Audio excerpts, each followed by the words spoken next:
All right, welcome back. It's been a while, right? Yeah, it's been a while since we've had him on the screen. I know, we had to bring Big Oak back into the videos today. If we didn't do it with him in it, we would just never do it. Because we try to do it when he naps, and then it just never happens. He's almost 6 months old, and man, have we had some fun with him recently.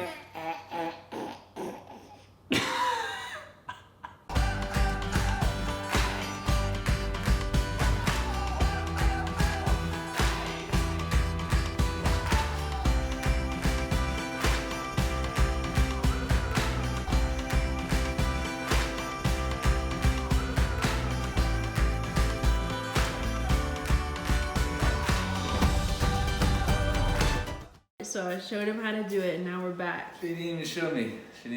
I really did. So you go pop, pop, pop. If you're right-footed, try to kick your right foot. I think that'll be easier for you. Pop. Back up so I can get your full body experience. Pop, pop, pop, pop.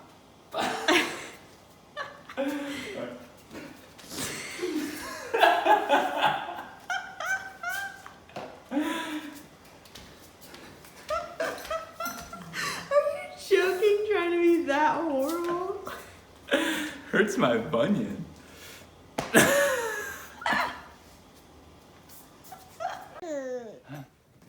Boo. Levi. Boo. Boo.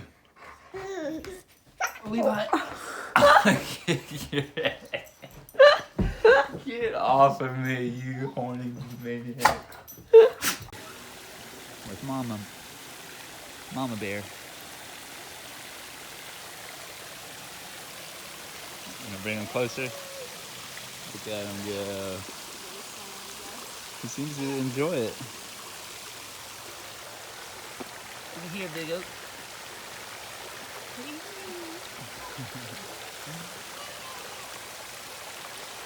Oh, he just kicked off a wall for his first time ever.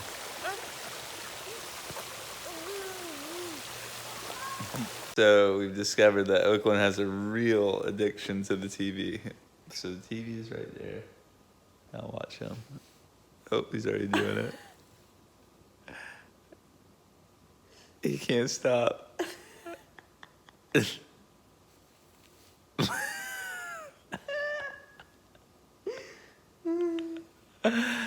his face.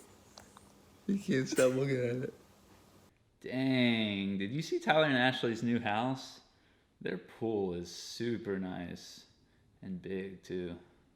Oh my gosh, did you see Christy's hair at church the other day? It's just always so perfect, and I don't even have time to take a shower. Gosh, Cody's boyfriend is so ripped. I don't even think he works out either. Did you see that picture of McKenna's house that she posted? It's always just so perfectly clean, and she has 2 kids, and she's pregnant. All right, we got Big Oak back on the camera today. So today we are talking about what I feel is a very relevant topic in today's world with social media and Instagram, Facebook, when everyone is showing their best face. You know, everyone is out to just show how awesome their life is. Kind of like us. But the truth is not everyone's life is so awesome. And when we feel like everyone else's life is better than ours, we start to feel a little not so good about our life. I feel like that is definitely a trap. And no matter how much you say, like, oh, I'm not going to get into that, I'm not going to think that, it just happens. Mm-hmm. Like, as you're scrolling and you're seeing things, I just, like, you can't help but think, like, oh, I wish I had that, or I wish I looked like that, you know? We're tackling this topic today because we have found not only ourselves, but many other people always wishing to have more or wanting to have more in their lives, when as Christians and children of God, we should be not only content, but satisfied and grateful for all the blessings that we already have, and not always striving to have what other people have or what we don't have. He has a great sticky note on his computer that says, Jesus plus nothing equals everything. I think that's really cool. Yeah, I could sum up this whole video by just taking you over to my desk and showing you my sticky notes, because anytime I come across like a really just quote that hits hard at home, I like to put it on my desk. And along with that one is another one that I heard recently, where I heard a sermon about running your own race, and the quote is, "Compare yourself to who you were yesterday, not to who somebody else is today." So that's what's important in life, is comparing to who you were yesterday and trying to just better yourself, become a better version of yourself than you were yesterday, than you were last week, than you were a year ago. By doing that, I believe you will become the person that God created you to be. And as long as you keep Him first, yeah. Something that I do that I don't think I've ever even told you that I do this is sometimes when I'm scrolling on Instagram or whatever, Facebook, whatever I'm looking at, I try to compliment what I'm looking at. Like, because I found myself kind of being a little judgmental, which is hard to say, like, to admit that, but it's the truth.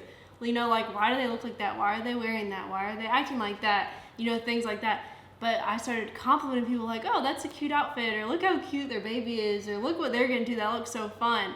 You know, like trying to say good things about people instead of just letting the negativity flow. And maybe you want to do that with me. Yes. Praise is the antidote to envy. I just made that up. Pretty good. Sticky noted. That's pretty good, isn't it? It's true, though. Anytime you find yourself, I mean, we really are talking about envy here and like jealousy over other people's lives. And anytime you find yourself envious of what other people, like it's very natural to just be envious that we have a perfect little angel right here. It's all for the camera. Maybe I'll take that out. Maybe I won't. But the whole thing is that anytime you feel yourself feeling tempted to be envious of someone else's life, try throwing some praise their way. Tell them how awesome it is, whatever it is they're doing or what they have, or how it's amazing. And you'll notice that you'll have a quick heart change in that moment. And so along with this topic, you know, as Christians, it's very important to honor God in our not only actions, but our thoughts. And, you know, God tells us to be thankful in all circumstances. So no matter what your life situation is right now, be thankful for it. There is something to be thankful for in it, believe me. So really just focus on that and stay away from the comparison trap of comparing yourself to other people, other people's lives. It's not good. Not good. Something to think about is viewing God as like a parent.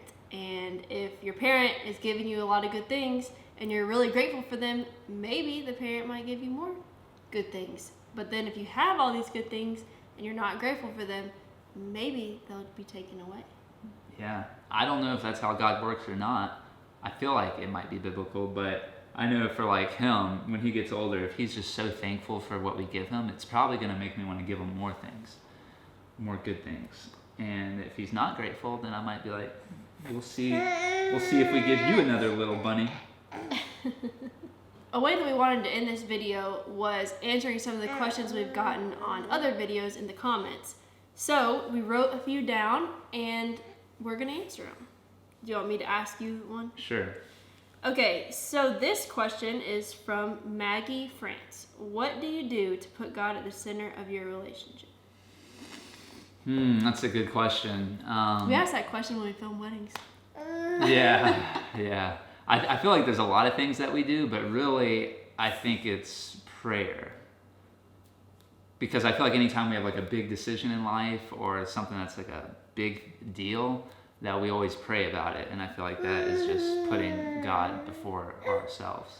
Especially praying together. I feel like there's power in praying together. Mm-hmm. Yeah, I've heard couples say that it's like awkward to pray together, and I've never understood that. I think it's probably because we've been praying together since the beginning. But maybe if you start your relationship and you don't pray, maybe if you start your relationship and not praying together, it becomes kind of awkward. But the challenge is start today. Yeah. Start now. We didn't prepare answers for these, by the way. Yeah. We're just like winging it. And this is something that we plan on doing, by the way. So if you want to have a little shout out and us answer your question, leave us a question in the comments.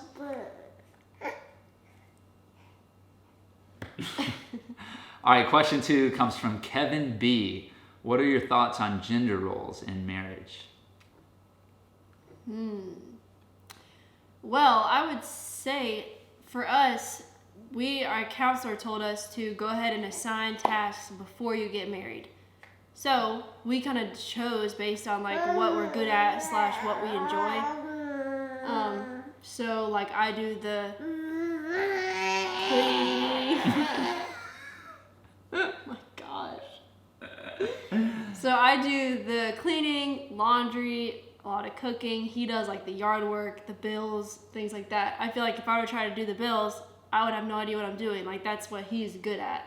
Yeah, I feel like if you come up with the roles before you get married and you set those expectations, it could help manage some issues. Yeah, it'll save you a lot of arguments, I'm sure. Okay, this is Gail English says, how old were you when you got married? How and why did you decide to get married? Okay, so we were 24 years old when we got married. And we decided to get married because I had some urges that I couldn't hold back. Oh gosh, that's the only reason? No, I'm just joking. We got married because we just knew that, without a shadow of a doubt, that we were the ones for each other, that God had designed us for. And we couldn't see ourselves without each other. That's the answer. That's sweet. Question number 4. Alexander Kroll asks, can you talk about first year of marriage and suggestions you could give? Everyone told us like the first year of marriage is the hardest, it's going to be really hard, prepare yourself, all these things. And I always thought like, that's your story, don't put that on us. But turns out they're right. It was very challenging. I feel like in that first year you're really learning about each other, you're learning how to argue and how to communicate. And that was probably the hardest thing for us. And my advice would be get you a marriage counselor. Mm-hmm. Yes. I feel like there's some bad, connotation is the word? I don't know. Yeah, like you need help if you... Yeah, like having a counselor is like a bad thing. But for us, I think it was like one of the best things we did for our relationship. And to this day, we'll still call our marriage counselor. He's crazy. He's a crazy man. And speaking of marriage counseling, or speaking of counseling and never having issues on social media, we had some issues today with our family that we're actually thinking about seeing a counselor. So as perfect and fun and happy as our lives may seem to you, I don't know if it does, we have issues too, right? We have life issues, and we're here to tell you that because, our life is not all rainbows and butterflies. We have issues too. Henley Rabel asks, I think that's how you pronounce it, how were you able to hold out hope for a virgin? Whew, that was a tough one. I lost hope many times. And I don't know if I really even made it. I think I lost hope completely at some points, but it was just like God knew right at my wit's end when to bring Sutton into my life, because I was holding on by a thread. So they're out there. They are out there, but it's rare. And never give up hope and never compromise your beliefs just because you think that they may not be out there.